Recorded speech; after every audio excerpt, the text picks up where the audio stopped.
বাড়ির ছোট কর্তাদের খুব পছন্দের চিকেন স্পাইসি বল। নিয়ে নিলাম মুরগির বুকের মাংস। মাংসগুলোকে ব্লেন্ড করে নিয়ে এর মধ্যে দিয়ে দেব আদা রসুন বাটা, গোলমরিচের গুঁড়ো, জিরার গুঁড়ো, চিলি ফ্লেক্স, লেবুর রস, গরম মশলার গুঁড়ো, লবণ, সয়া সস ও কর্নফ্লাওয়ার দিয়ে ভালোভাবে মাখিয়ে গোল গোল করে বল বানিয়ে নেব।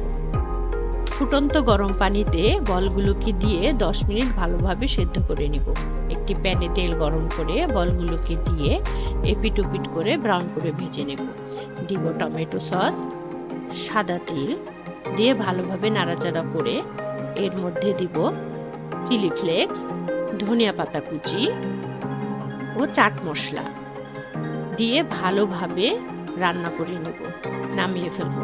বাস হয়ে গেল স্পাইসি চিকেন বল।